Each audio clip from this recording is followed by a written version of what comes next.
President Duterte the other day. With former President Duterte the Uusap other day. kami sa telepono. Nag-usap lang sa telepono.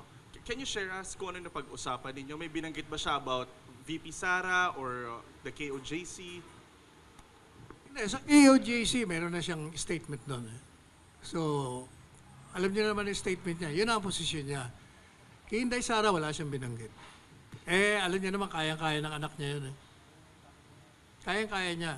Pero ang katotohanan niyan, all these things are orchestrated. Political lahat ito. Kasi talagang ang target nila, mga Duterte. Because in 2028, ang pinakamalakas na kandidato sa Panguloan, si Inday Sara. Yan. Kaya nga, if you remember, as then Chief Presidential Legal Counsel and spokesperson of the President, previous Duterte, in-advisean ko sila, tumakbo kayong dalawang presidente at vice-presidente. I was the one who launched the Duterte tandem. At napakataas ng kanilang rating nung nakarang halalan. Kasi ang talagang mataas na rating doon si Inday Sara. Pero for personal reasons, bumaba siya. Alam ko ang dahilan, pero siyempre in confidence yun. But nag-slide siya at nag-alyansa with the Marcoses. In fairness to Bongbong Marcos, ayaw niya naman maging presidente. Ang gusto lang niya, busy. Kaya lang nga, since wala nang tatakbo, ayun. And the reason why, magagalit sa akin yung grupo ng Marcos, pero ang katotohanan, kaya nanalo siya. 5 ang kandidato sa Panguluhan.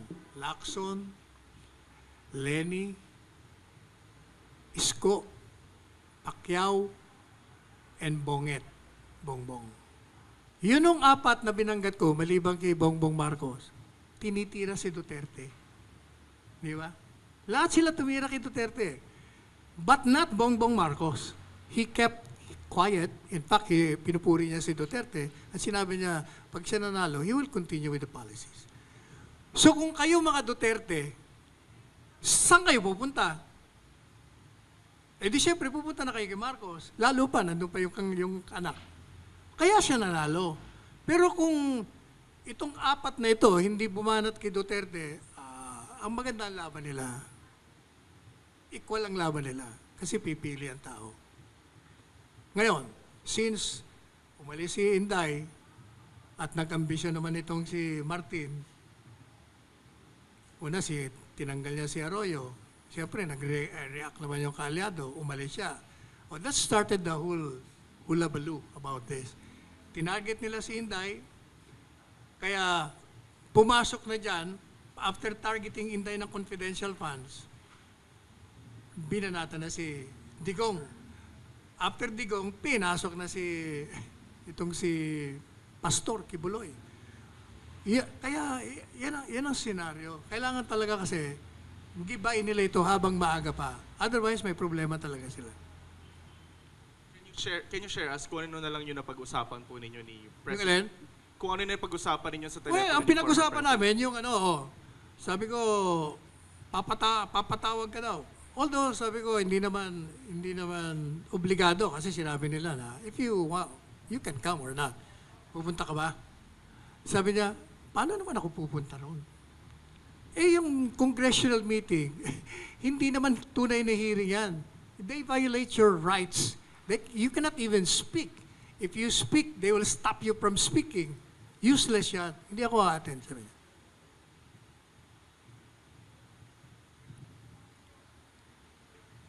If napag-usapan niyo po yung possible Senate run ni former President Duterte for 2025? Hindi ba sinagot niya na yun? Kasi sabi ni Inday, tatakbo yung 3 anak niya. Di ba? Sabi ni Inday Sara yun eh. Pero sir, may affirmative reaction na po from the former President himself. Ang reaction niya ngayon, di ba? Nung nag-press con siya, sabi niya, kayo naman, nagpapapaniwala kayo sana kayo, nilalaro lang kayo, naniwala naman kayo. Ako, ang advice ko sa kanya is this. Sabi ko, Mr. President, ang advice ko sa iyo, tumakbo ka muna ng mayor. Dahil kung ayaw ni Basting tumakbo, kailangan mo ang Davao. Pakita mo na you're leading that. Kasi yung Nograles, sinisira siya ng mga Nograles, mga walang utang na loob eh. Pagkatapos niyang bigyan ng posisyon, pagkatapos niyang hindi ginantihan ng ginagawa sa kanyang paglapastangan nung nabubuhay pa yung ama, Yun, niyayari siya ng gusto.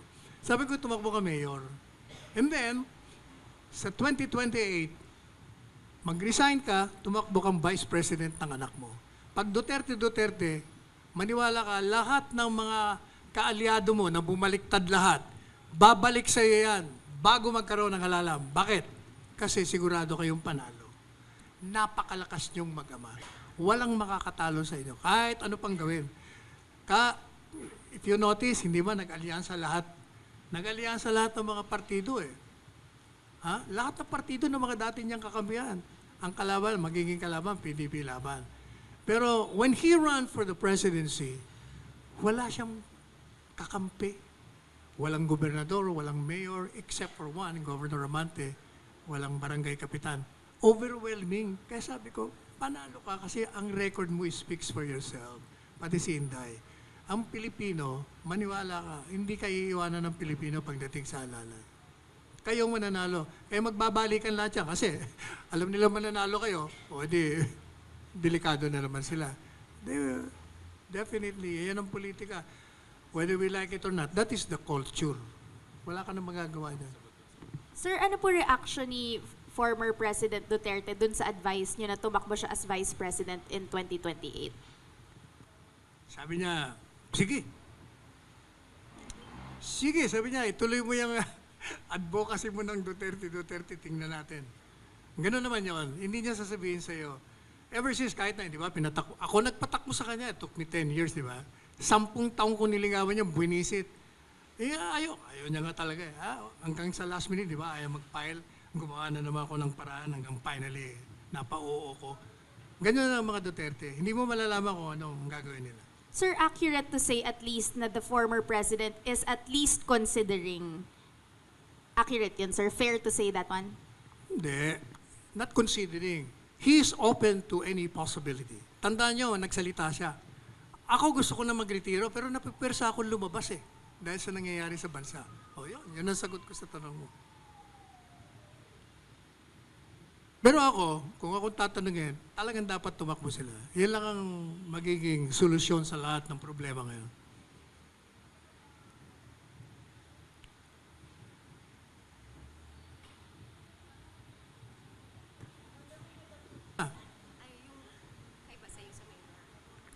Pero, opo. So, attorney, sinabi niyo kasi you advise former President Duterte na tumakbong mayor. So, Initially, initially. So, ano pong sagot niya doon? tingnan natin. Hindi, gusto niya nga ako patakbuhin niyang mayor eh. Pambira Pero ka yung naman sa ako, anak kahit po na niya- ng buhay ko rito sa Quezon City, tatakbo pa ako doon. Kay Baste naman po, ano naman po yung plan doon? Wala eh, si Basti wala naman sinasabi eh. Ang alam ko noon, ayaw niya maging mayor. Napuwersa lahat, kasi hindi naman talaga siya mahilig sa politika. Pero sa mga nangyayari, baka nagbago na rin ang isip, baka tatakbo na uli. Either tumakbong mayor o tumakbong senado. Pero ako, kung tatakbo yung 3 senador, mananalo lahat yun.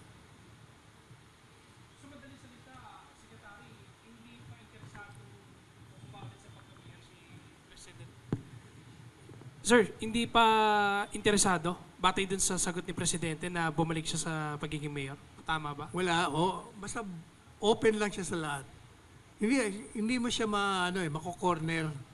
He will never tell you. Ganun yan. Magre-respond lang yan kung may clamor. Pag may clamor, kasi I remember di ba, hindi na siya nag-file ng certificate of candidacy.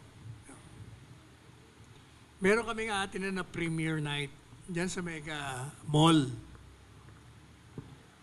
Kasi, nung hindi na siya nag-file, wala nang pag-asa. Tinawagan ko siya. Pag kami dalawa nag-uusap, ang tawagan namin, padre. Sabi ko, pwede ba pumunta ka rito sa Maynila? This was 1 week after sinabi niya, hindi na siya nag-file ayaw ko.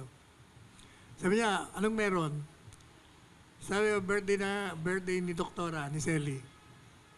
Pupunta ako dyan. Yun ang aking palusot. Actually, kasi mga November 27 yun eh. Yung birthday ng asawa ko, November 1 eh. Sabi ko, punta ka ha? Oo, punta ako dyan. Pagkatapos sabi ko, pag nandito ka, makikiusap ako, kung pwede lang. Pwede ba kausapin mo yung may imbitan ako mga bilyonaryo kong kaibigan. Kausapin mo lang. Kasi ang gusto ko, kausapin ng mga bilyonaryo, suportahan siya. Kasi hindi siya tumatanggap ng pera eh. Ayaw niya tanggapin ng mga ano. Pwede ba ako, imbitahan ko sila? Oo. Madalit sabi, dumating. Siyempre, naganda ako eh, birthday party. Unang hinahanap niya yun, nagbe-birthday. Nasaan si doktora? Sabi ko, nasa clinic. Ito sa clinic, kala ko ba? Hindi, pupunta yon. So, tinawagan ko yung asawa ko. Pambihira ka naman. Mabubuking ako ni Rudy rito. Punta ka na rito. Dumating siya. Pero after 15 minutes, umalis na yun kasi may clinic eh. Madalit sabi, nag-dinner. Kinausap niya yung mga bilyonaryo doon. Nung matapos sila mag-usap, tanong ko doon sa mga bilyonaryo. Ano sabi ni Digong? Ang sabi namin sa kanya, Mayor, just say you might reconsider. Yun lang announcement ang hinihingi namin sa'yo. And we will pump in 1 billion campaign funds for you. Anong sagot? Wala, nag-smile lang.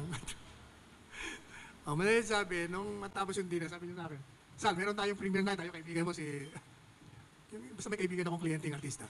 Okay, di punta na tayo, di pupunta kami. O eto, kung bakit hindi pa pwedeng hindi siya tumakbo. Hindi ba sa Mega Mall may parking? Papunta doon sa mga cinema. From the parking, it will take you only 5 minutes to walk. O, tanagin niyo ako, pag-park namin, ilang minuto kami bago kami nakarating sa cinema.